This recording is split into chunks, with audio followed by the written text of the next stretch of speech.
요즘 치킨집 창업 괜찮나요? 제가 가장 많이 받는 질문의 유형인데요.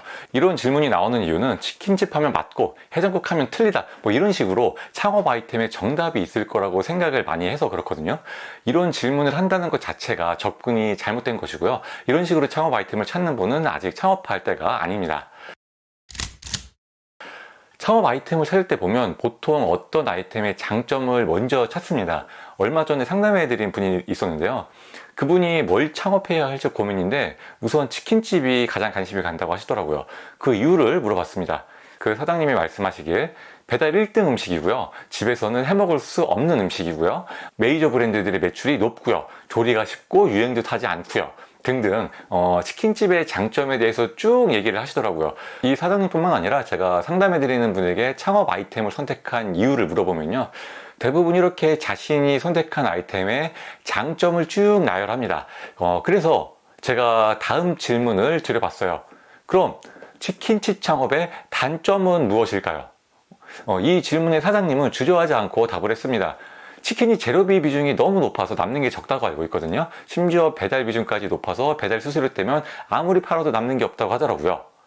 제가 의아해서 또 여쭤봤어요. 사장님, 남는 게 없다면서 왜 치킨집 창업을 하시죠? 사장님은 머뭇머뭇하더니 멋쩍은 듯 말씀하셨습니다. 그렇죠. 역시 치킨집은 남는 게 없어서 안 되겠죠? 그래서 제가 다음으로 생각했던 아이템이 있는데요. 텐동 창업은 어떨까요? 치킨집보다는 마진이 훨씬 좋고 홀 중심이잖아요.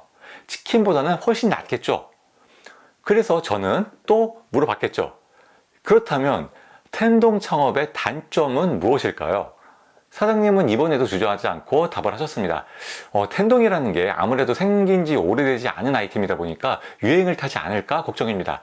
요즘 텐동집이 너무 많이 생기고 있는 것 같기도 하고요. 제 다음 질문은 이제 예상이 되시죠? 사장님, 유행이 걱정이라면서 나중에 유행 지나가면 어떻게 하라고 하세요? 사장님은 다시 한번 머뭇머뭇하더니 말씀하셨습니다. 그렇죠. 역시 텐동은 유행 때문에 안 되겠죠. 그래서 제가 유행 안 타는 해장국도 생각해 봤는데요. 이런 식으로 몇 개의 아이템에 대한 이야기를 주고받았는데요. 이대로라면 영원히 대화가 끊기지 않을 수도 있겠더라고요. 이 대화에서 여러분은 뭔가 답답함을 느끼셨을 거예요. 그런데 보통 창업 아이템을 찾는 분들과의 상담은 이런 식으로 흘러가곤 합니다. 그 이유는 창업 아이템에 정답이 있을 거라고 잘못 생각하기 때문에 그래요. 창업 아이템에는 정답이 없습니다. 만약 아이템에 정답이 있다면 치킨집 하는 사람은 다 틀린 거고 해장국집 하는 사람들은 다 맞는 거고 아이템별로 성패가 갈리게요?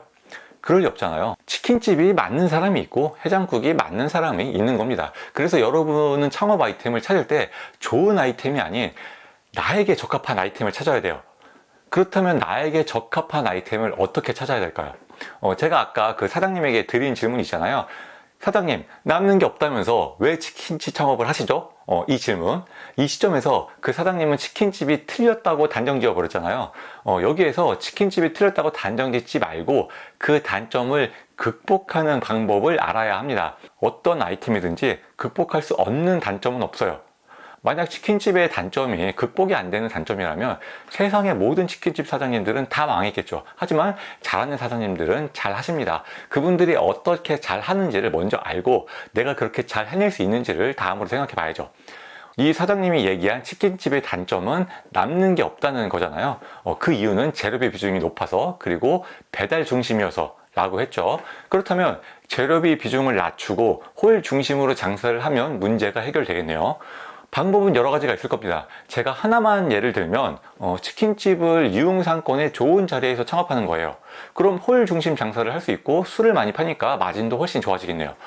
단점이 해결됐어요. 대신에 다른 단점이 생기지만요. 창업 비용이 많이 든다는 단점이요. 하지만 만약에 내가 투자를 받을 수 있는 능력이 뛰어나다면 창업 비용에 대한 단점은 극복할 수 있는 단점이 되겠죠. 그 아이템에 대한 단점을 내 능력으로 극복한 것이기 때문에 이건 진입 장벽으로 작용되면서 오히려 성공 확률을 높여줄 수도 있습니다. 물론 이 방법이 싫거나 어려운 분도 있을 겁니다. 그렇다면 더 이상 치킨집은 안 남기 때문에 틀린 아이템이라고 단정 지어서는 안 됩니다. 앞으로는 이렇게 생각해야 돼요. 치킨집 창업은 기본적으로 안 남는 경우가 많지만 이 단점을 극복하기 위한 투자 유치 능력이 나에게는 없으므로 나에게 적합한 아이템이 아니다. 이해가 되시죠? 이런 식으로 나에게 맞는 걸 찾아가는 겁니다. 다른 예를 하나 더 들어볼게요. 이 사장님이 텐동은 유행 때문에 틀린 아이템이라고 단정 지었잖아요. 이것도 단점을 한 번 더 파고 들어볼 필요가 있습니다. 물론 유행이 지나서 시들해진 아이템이라면 굳이 선택하지 않는 것이 좋겠죠. 하지만 텐동은 유행이 지나지 않았고 앞으로도 쭉 사랑받는 음식으로 자리 잡을 가능성도 충분히 있습니다.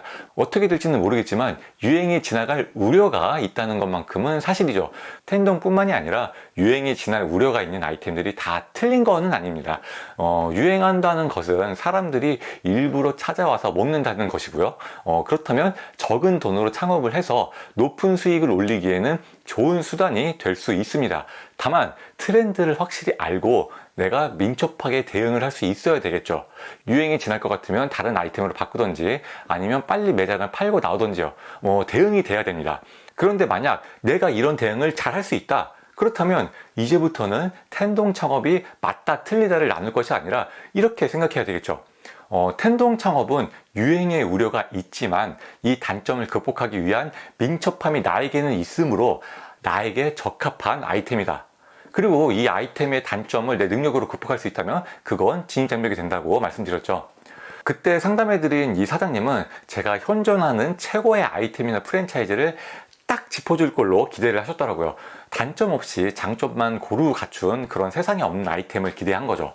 모든 아이템은 다 장단점이 있고요. 그 단점을 내 능력으로 극복할 수 있을 때 그것이 나에게 최고의 아이템이 되는 겁니다. 나라는 주체가 없이 좋은 아이템만 찾는 것은 무의미하다는 것을 꼭 기억해 주세요.